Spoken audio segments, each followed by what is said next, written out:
रोहतक वासियों के लिए सिटी बस सेवा की सौगात दी गई है। इसके तहत रोहतक शहर में नए बस स्टैंड से मेडिकल और मेडिकल से हिसार बाईपास तक के लिए 5 इलेक्ट्रिकल बसें चलाई गई है, जिसका आज पूर्व सहकारिता मंत्री मनीष कुमार ग्रोवर ने विधिवत शुभारंभ कर हरी झंडी दिखाकर रवाना किया।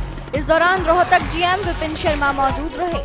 उन्होंने बताया कि यह बस सभी प्रकार की सुविधाओं से युक्त है। इसमें सीसीटीवी कैमरे, panic alarm, GPS, lower floor जैसी सुविधा नागरिकों को मिलेगी।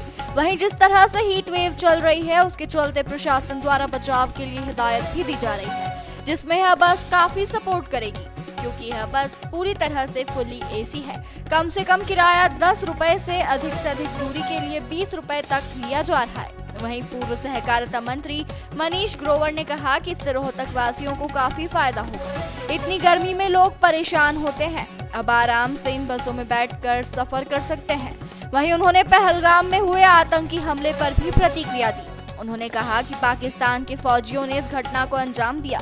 उन्होंने कहा कि आतंकवादियों ने नहीं, पाकिस्तान के फौजियों ने किया। उनके मन में जो भारत के खिलाफ भावना आई है, उनको इस चीज का जवाब देंगे। पाकिस्तान आज भूखमरी की हालत में, सभी कंट्री ने उनका साथ देना बंद कर दिया और उसके बाद जैसे ही धारा 370-35 हटाई गई तो टूरिस्ट का आना यहाँ बढ़ गया। उनको हर तरह की सहूलियत मिलने लगी, जिसको देखते हुए इस घटना को अंजाम दिया गया। उन्होंने कहा कि सरकार को कड़े से कड़े कदम उठाने चाहिए। प्रधानमंत्री नरेंद्र मोदी ने जो 5 फैसले लिए हैं, वह काफी अच्छे हैं। बढ़िया जी, बस अच्छी लग रही है, कोई दिक्कत नहीं है जी।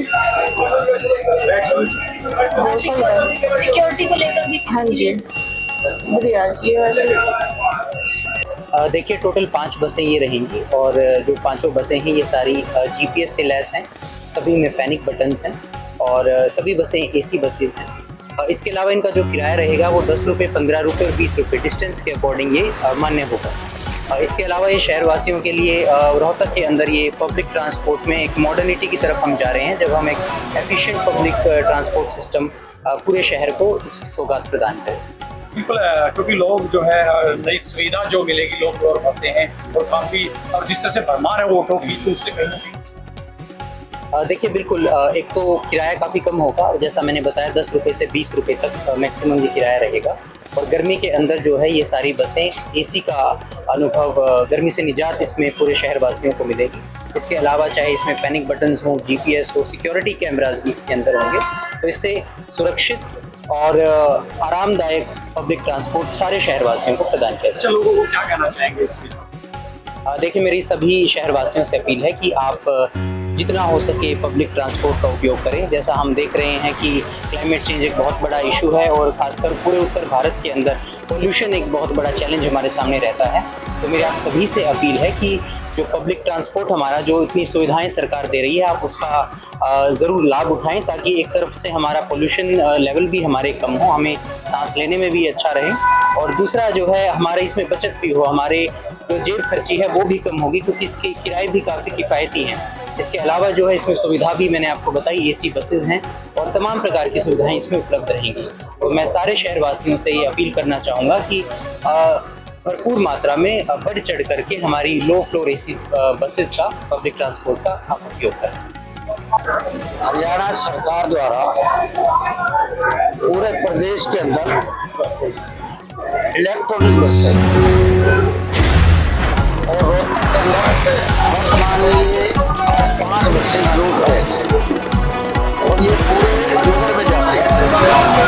एयर कंडीशन ये बस है, इससे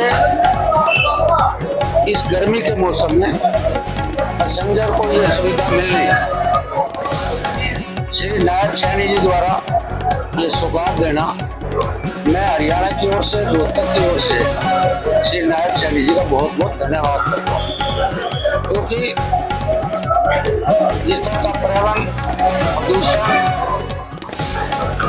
को रोकने के लिए इलेक्ट्रॉनिक बसें चलाना, डीजल पेट्रोल द्वारा जो खपत वो महंगा और इलेक्ट्रॉनिक की जो लागत वो कम है, इससे आम यात्रियों को बहुत बड़ा लाभ मिलेगा।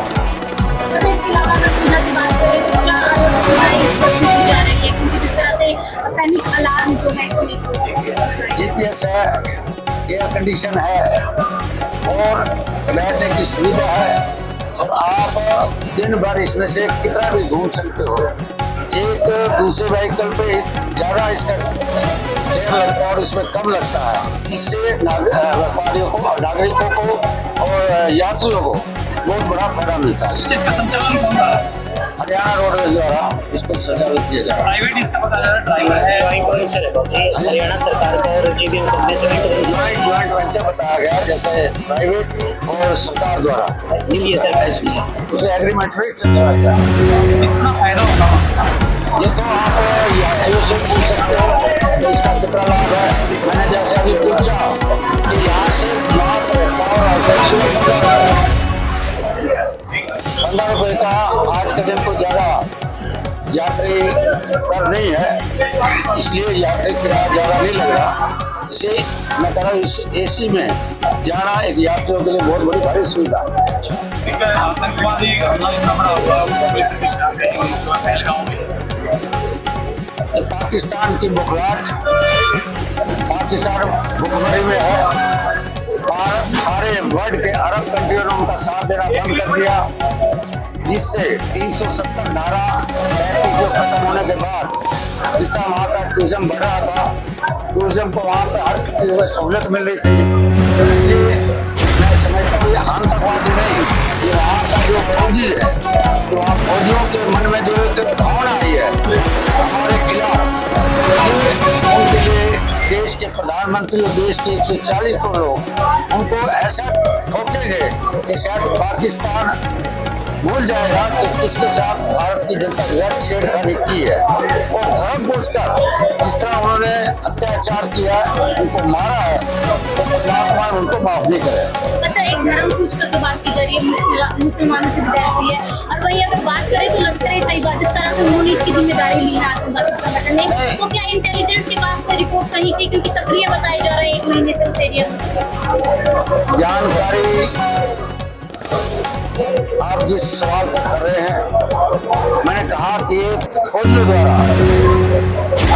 फौजियों ने वहाँ के पाकिस्तान के फौजियों ने जो योजना बनाई है, इस योजना में भारत के प्रधानमंत्री, भारत के रक्षा मंत्री, भारत के गृह मंत्री और देश के 140 करोड़ जनता इस पाकिस्तान को मट्टी में मिलाकर छोड़े। सरकार का फेलियर है और अब ये घटना है, इस घटना में आप जितना जिस एंगल से देख लें, परंतु ये मैं कह सकता हूँ कि वर्तमान में आतंकवाद देश ने सफाया किया है, देश के हमारे फौजियों ने सफाया किया है। ये घटना जरूर घटी है 5 साल बाद, परंतु इस घटना का जो घटी है पूरा सरकार चिंतित है और यह देश की जनता चिंतित है। पाकिस्तान को इसका सबक सिखाना ही पड़ेगा। 5 अहम प्रधानमंत्री ने फैसले लिए, बहुत अच्छा निर्णय है। जो आज तक इतनी लड़ाइयाँ हो चुकी हैं, उस लड़ाई में निर्णय नहीं लिया गया, परंतु वर्तमान के अंदर जिस तरह 26 लोगों को निर्दोष लोगों को मारा गया, तो देश की जनता में गुस्सा था, इसलिए देश के प्रधानमंत्री ये निर्णय लेना पड़ा।